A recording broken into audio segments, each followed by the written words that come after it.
Hello student, SB classes started. Myself Shivam Bhardwaj.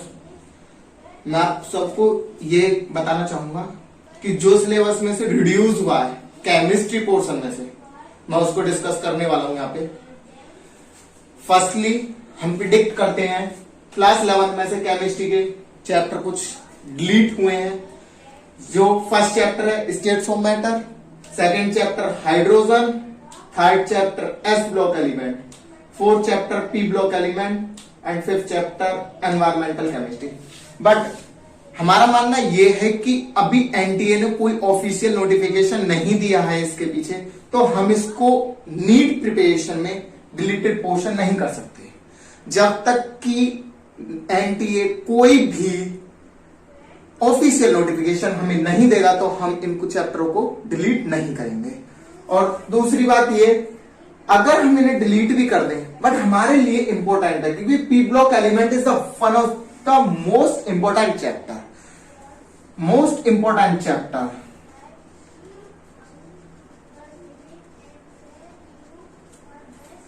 And environmental chemistry weightage कम है,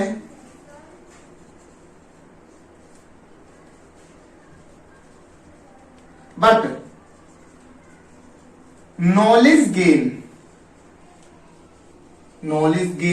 chapter. Second process में हम लेते हैं क्लास 12 की केमिस्ट्री। क्लास 12 की केमिस्ट्री में से surface chemistry and general principle and process of isolation element, जिसे हम बोलते हैं मेटल एलर्जी। क्या बोलते हैं बच्चों? Metal allergy. And third is P block element. P block, एक बार फिर कहूंगा, P block element is the very very important chapter. And third is biomolecules. आप सबको पता होगा बायोमोलिक्यूल्स में हम बायोलॉजिकल प्रोसेस के बारे में पढ़ते हैं, हम अमाइनो एसिड के बारे में पढ़ते हैं and proteins, carbohydrate. It's a very important topics. And other than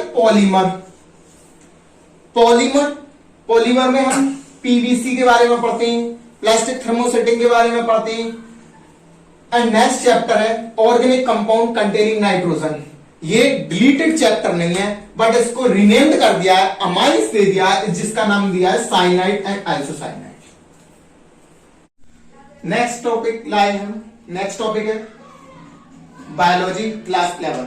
biology class 11 में जो डिलीटेड चैप्टर है transport in plant, second chapter है मिनरल न्यूट्रिएंट्स, थर्ड चैप्टर है डाइजेशन अब्जॉर्प्शन। अब हमें यह पता होना चाहिए कि ये चैप्टर किस पर्पस से डिलीट करे गए। ऐसा नहीं है ट्रांसपोर्ट इन प्लांट को अगर हम डिलीट कर दें, अगर ये इसको हम कट कर दें, तो हमें पता कैसे चलेगा कि प्लांट को वाटर एंड जो मिनरल्स की नीड होती है, तो कैसे पता चलेगा कि इस ट्रांसपोर्ट कैसे होगा।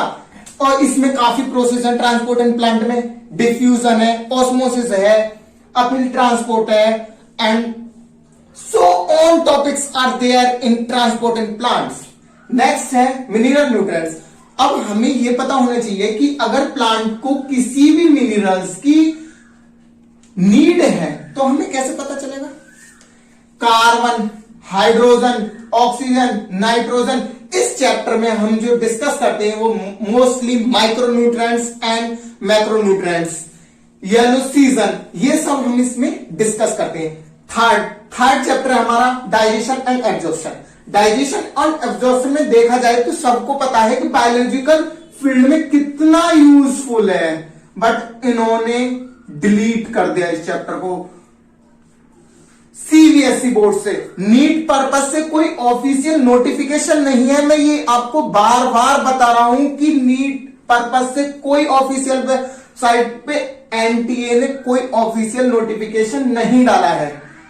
ठीक है, नेक्स्ट है बायोलॉजी का 12th क्लास बायोलॉजी में जो डिलीटेड चैप्टर है वो है reproduction in organism and principle of inheritance and variation. Most important and weightage chapter. Sex determination in human, grasshopper, honey bee, words. अब अब ये चीज आप ही सोचिए, थिंक करिए कि अगर हम सेक्स डिटर्मिनेशन के बारे में नहीं जानेंगे तो हमें कैसे पता चलेगा कि ह्यूमन के अंदर क्या क्या चीजें सेक्स डिटर्मिनेशन होता है, वर्ड्स में क्या क्या सेक्स डिटर्मिनेशन होता है। And second, mutation. म्यूटेशन का मतलब हम सबको पता है कि alternation changing, alternation changing, alternation changing, एक साथ कोई भी चीज का डिलीशन हो जाना या इनर्सन हो जाना, ये हमारा कहलाता है म्यूटेशन। म्यूटेशन काफी तरीके के म्यूटेशन होते हैं, point mutation, deletion mutation, इनर्सन mutation. तो हमें ये तो पता होना चाहिए अगर किसी के क्रोमोसोम में डिफेक्टिव है या क्रोमोसोम में नंबर बढ़ गया है तो उसका म्यूटेशन है, ये हमें नहीं पता होना चाहिए क्या। पेडिग्री एनालिसिस, पेडिग्री एनालिसिस का मतलब क्या है? पेडिग्री एनालिसिस का मतलब है कि हम अपने पूर्वज यानी एंशिएंट, अपने ओल्ड जो हमारे फादर के फादर है उनके बारे में पता लगा सकते हैं, हमारे में डिसीज कैसे हो रही है ये हम उससे पेडिग्री से एनालाइज कर सकते हैं। Third, sickle cell anaemia.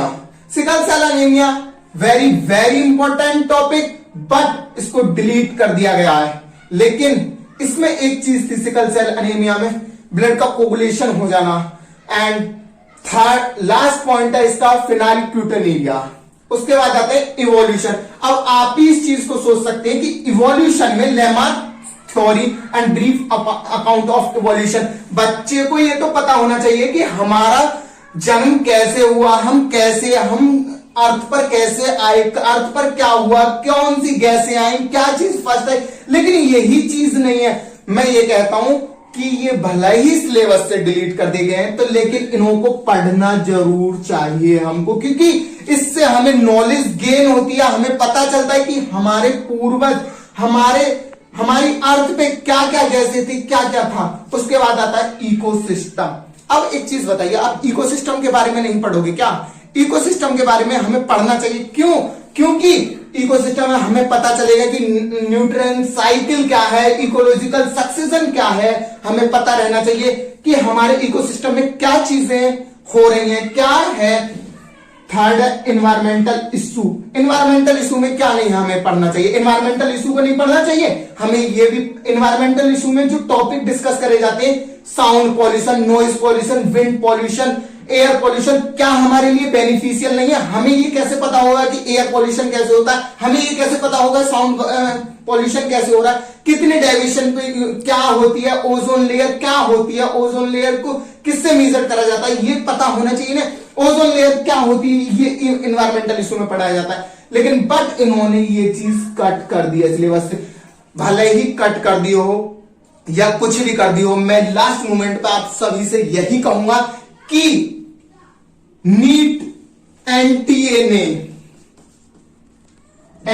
ने कोई भी ऑफिशियल नोटिफिकेशन नहीं दिया है।